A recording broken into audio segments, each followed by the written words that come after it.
Hey everybody, welcome to The Trench. My name is Christian, and today we're going to talk about getting vulnerable with others.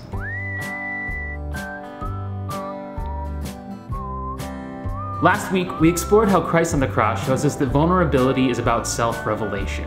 But it's not a self-revelation that seeks to control, but rather exists to invite the other into a relationship of love. So let's talk about what self-revelation means for us in our day-to-day lives. It may be easy to think of vulnerability or self-revelation in terms of laying it all out there, or venting, or calling it like it is, but that's not really vulnerability because it's not really self-revelation.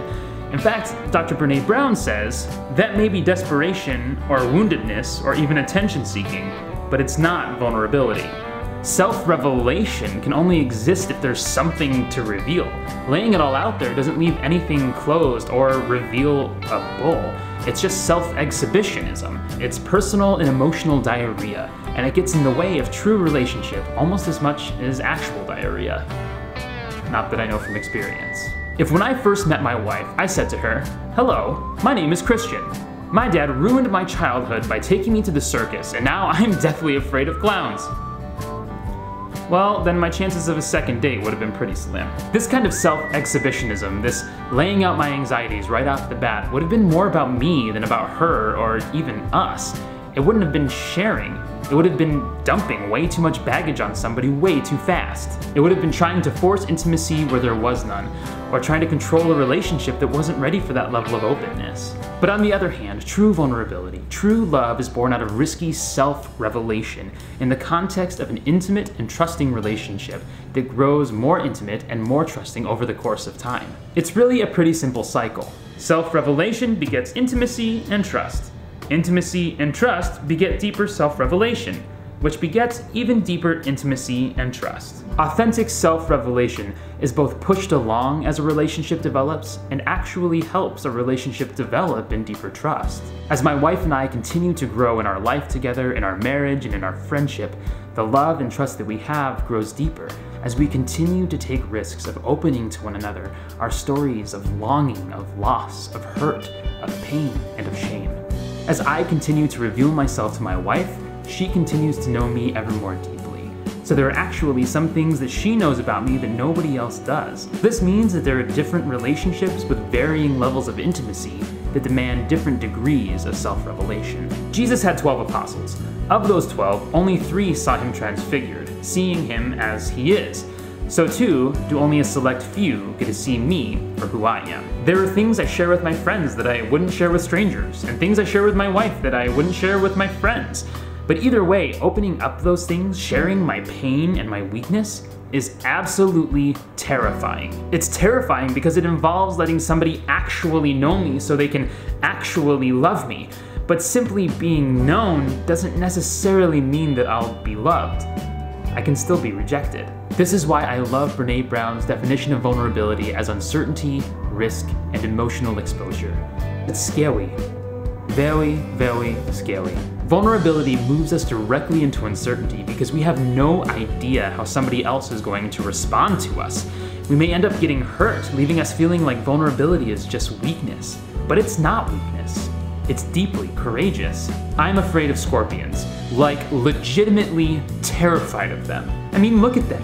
They're basically the armored tanks of the arachnid world, and they can fit through cracks thinner than the size of a credit card, and they can glow in the dark under blacklight because they're made out of pure evil, and they hang from the ceiling before they stealthily fall into your bed. Your bed, for the love of God, your bed. Scorpions are scary.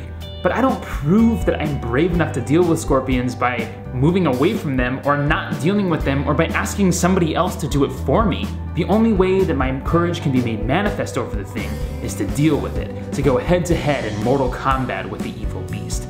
And even if I get stung in the midst of my act, it does not mean that I was weak. I was courageous. The same is true about vulnerability. It takes guts to open yourself to someone. It takes guts to risk getting hurt. Vulnerability is not weakness, it is deeply courageous. To avoid vulnerability, to avoid relationship, is actually what is weak and cowardly, and it leads to death of the spirit. As C.S. Lewis writes, "To love at all is to be vulnerable. Love anything and your heart will certainly be wrung and possibly broken. If you want to make sure of keeping it intact, you must give your heart to no one, not even to an animal. Lock it up safe in the casket or coffin of your selfishness. But in that casket, safe, dark, motionless, airless, it will change. It will not be broken. It will become unbreakable, impenetrable, irredeemable. If we don't take risks, if we never open our hearts, if we never let someone know us, if we never risk loving and losing, or loving and not being loved back, then we may never experience hurt, but we will also never experience love. That said, I'm not going to go around picking fights with scorpions, nor am I going to go around sharing all the intimate details of my life with any stranger I may meet. Vulnerability is terrifying because we don't know what's going to happen when we open ourselves up to somebody. It's putting our hearts in the hands of someone else without manipulating or controlling or forcing ourselves on them. It's giving them the choice to accept or reject us. Mastering the art of vulnerability takes practice, and it's really hard to do, but it's essential for deep and intimate relationships. But the good news is that even as we stumble around in vulnerability, practicing and likely failing at letting ourselves be known by others, there is somebody who already knows and loves us fully, and he has promised that he will never reject us. So join the fight, live Orthodoxy, remember to like and subscribe, and join the rest of us inside the trench.